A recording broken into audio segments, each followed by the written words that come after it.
Amados irmãos, muito boa noite. Hoje, quarta-feira, privilégio poder compartilhar a palavra de Deus com os amados irmãos.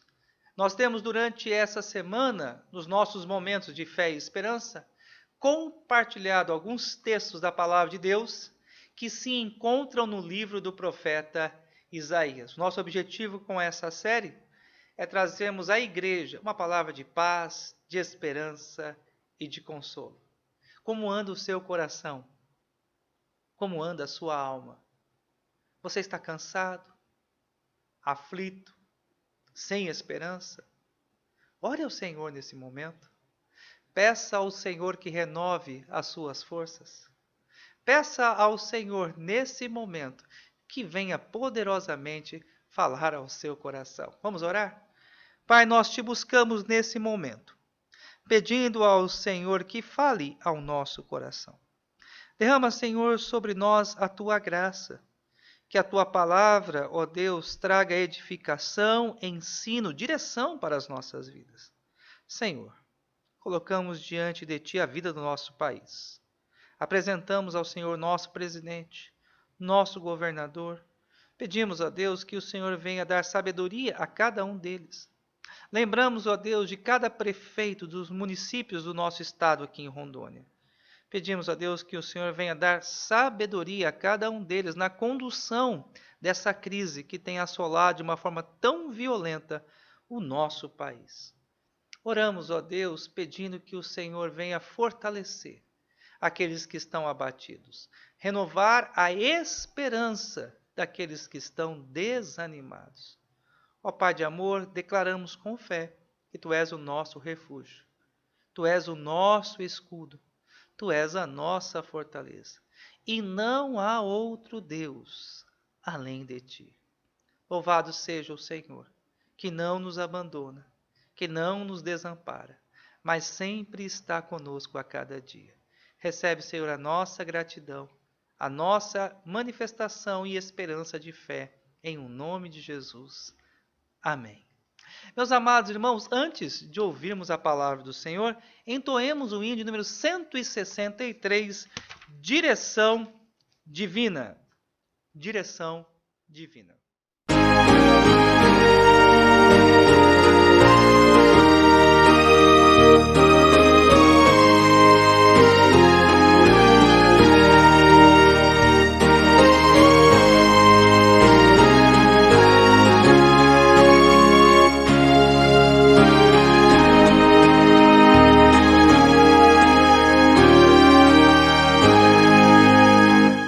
Tuas mãos dirigem meu destino, ó Deus de amor, que seja sempre assim.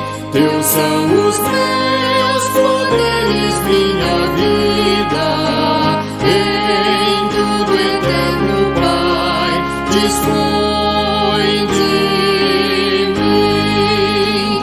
Meus dias sejam curtos ou compridos, passados em tristezas ou prazer, em sombra ou luz, de acordo com teu plano. É tudo bom se vem do teu querer. As tuas mãos dirigem meu destino, por mim cravadas na sangrenta cruz, por meus pecados foram traspassadas, vem posso nelas descansar, Jesus, nos céus erguida, sempre intercedendo, as santas mãos não pedirão em vão, ao seu cuidado em plena confiança, entrego a minha eterna salvação.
bem, após termos louvado ao Senhor, é hora de nós ouvirmos a palavra do nosso Deus. A pergunta que eu gostaria de refletir com os amados irmãos nessa noite é essa: não seria essa crise, essa calamidade que hoje nós enfrentamos, a manifestação do juízo de Deus? Não seria o tratamento de Deus à humanidade? Não seria a disciplina do Senhor também sobre o seu povo, sobre a sua igreja? Ao lermos a palavra de Deus, eu e você podemos aprender que de tempos em tempos Deus disciplina, Deus corrige. E a disciplina do Senhor tem um propósito, a disciplina do Senhor tem um objetivo: fazer com que nós nos voltemos a Deus. O profeta Isaías, ele exerceu o seu ministério também durante o tempo em que o povo de Israel esteve no cativeiro. E ele traz uma palavra de Deus ao seu povo, no sentido de mostrar ao povo da aliança que o Senhor, ele corrige o povo a quem ele ama. E eu gostaria nessa noite de compartilhar com vocês o texto que se encontra no profeta Isaías, capítulo 57, versículos 17 e 18. Isaías 57, versículos 17 e 18. A palavra do Senhor assim nos diz: por causa da indignidade da sua cobiça, eu me indignei e feri o povo. Escondi a face e indignei-me, mas rebelde, seguiu ele o caminho da sua escolha. Tenho visto os seus caminhos e o sararei. Também o guiarei e tornarei a dar consolação, a saber, aos que dele choram. Meus amados irmãos, eu gostaria de compartilhar, à luz desse texto, 3 questões que eu julgo ser de extrema importância. A primeira delas é por que Deus castiga o seu povo. A segunda delas é quais são as consequências que o pecado traz sobre o povo de Deus. E a terceira e a última parte da nossa breve meditação, quais são os resultados de nós nos voltarmos ao Senhor. Em primeiro lugar, chamo a sua atenção à luz desse texto para mostrar, à luz da palavra de Deus, que o Senhor muitas vezes, ele nos castiga por causa da nossa cobiça. Israel desejava ser como os outros povos. Israel desejava ter as mesmas coisas que os povos ímpios e pagãos possuíam. E por causa desse desejo mau, Deus repreendeu, Deus corrigiu o seu povo e permitiu que o povo da aliança fosse levado como escravo para o cativeiro na terra da Babilônia. Amados irmãos, eu e você precisamos entender que somos um povo diferente, que tudo aquilo que nos é necessário, Deus já providenciou para nós. Nós precisamos nos lembrar que a cobiça é um pecado que fere a santidade de Deus. A cobiça é desejar algo que nós não temos. A cobiça é desejar algo que pertence ao próximo. No caso em questão, Israel desejava ser como os povos pagãos, que não conheciam a Deus, que não serviam ao Senhor. Por causa disso, Deus os castigou. Na segunda parte aqui da nossa mensagem, meus amados irmãos, eu e você podemos observar a reação de Deus diante do pecado do seu povo. E nós podemos apontar aqui 4 consequências que o pecado de Israel trouxe sobre eles. Primeiro, Deus se irou contra o seu povo. E eu e você, aprendemos uma preciosa lição. Deus pode se irar com aqueles que são os seus filhos. Deus é amor, Deus é misericórdia, mas Deus também manifesta a sua correção e a sua ira quando nós, de forma desobediente e insolente, insistimos permanecer nos nossos erros. A segunda reação aqui, ou consequência do pecado de Israel, foi justamente o fato de Deus feri-los. Deus os entregou aos caldeus. Deus permitiu que os caldeus viessem a ser o seu instrumento de correção ao seu povo. E eu e você precisamos entender que a correção divina dói.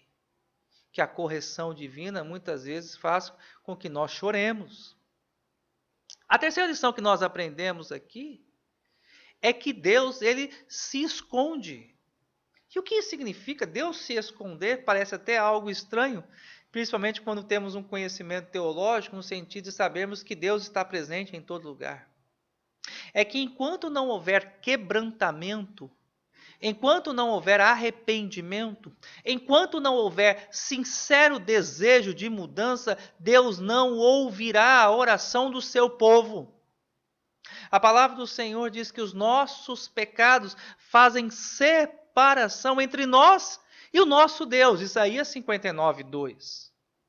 Portanto, para que a nossa comunhão com Deus seja restaurada, para que o nosso relacionamento com Deus seja restaurado, é necessário confissão, arrependimento, quebrantamento e desejo de consertarmos a nossa vida. Enquanto isso, o Senhor não ouvirá as nossas orações enquanto nós nos quebrantarmos na presença de Deus.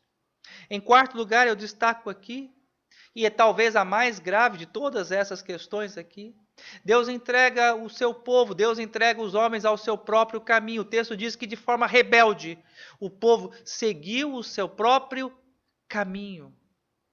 E não há nada pior para um homem do que Deus permitir que este homem siga de forma rebelde o seu próprio caminho. Mas eu quero terminar aqui o texto trazendo uma palavra de esperança. Quero concluir essa mensagem aqui trazendo uma palavra de consolação. Mas o texto também nos fala, amados irmãos, sobre duas consequências que nós encontramos no texto que nós acabamos de ler, quando de forma sincera nós nos voltamos para Deus. Em primeiro lugar, quando de forma sincera nós nos voltamos para Deus, nós encontramos consolo. O Senhor está pronto para nos consolar. O Senhor está pronto para nos confortar quando de forma quebrantada nós nos voltemos a Ele. Como anda o seu coração? Como anda o seu espírito e a sua alma? Você está abatido? Cansado? Você tem estado aflito? Não seria esse o tempo de você voltar-se para o Senhor? Não seria esse o tempo de você reconhecer os seus pecados e de forma quebrantada retornar aos caminhos do Senhor? Eu quero me dirigir nessa noite de uma forma muito especial aquelas pessoas que ouviram já da palavra do Senhor, conhecem o Evangelho, mas que por causa da dureza do seu próprio coração hoje estão afastados da presença do Senhor. Não seria hoje o sofrimento que você tem passado, não seria hoje a dor que você tem enfrentado, a manifestação do juízo de Deus? Não seria hoje o Senhor te disciplinando para que você volte aos caminhos dele? Pense nisso. Deus corrige os filhos que Ele ama. Deus disciplina apenas aqueles que são seus. E em segundo lugar, quando nós nos voltamos para o Senhor, além de recebermos consolação, nós encontramos paz. Paz em nosso interior. Mesmo que tudo vá mal, mesmo que nos deparemos com a calamidade, eu e você podemos ter paz no coração, quietude na nossa alma, sossego interior, em saber que o Senhor está no controle de tudo. E que até mesmo as calamidades, as adversidades, os problemas vêm, porque Deus nos ama, porque Ele nos corrige, e Ele quer que nós nos voltemos para Ele. Amados irmãos, eu creio que é tempo de conserto. Nação brasileira, eu creio que é tempo de quebrantamento e de voltarmos ao Senhor. Eu gostaria que nós pudéssemos ir dormir pensando nisso. Não seria esta calamidade que hoje nós enfrentamos um tempo de nos voltarmos ao Senhor? Não seria parte do propósito de Deus em trazer quebrantamento para o nosso país, para as nações ricas desse mundo, para a igreja também que anda tomada de cobiça e de vaidade? Pensemos nisso. Se você tem vivido distante do Senhor, volte-se à presença de Deus. Quebrante-se. Conserta a sua vida. Volte-se ao Senhor enquanto é tempo. Forte abraço. Deus te abençoe. Em nome do Senhor Jesus.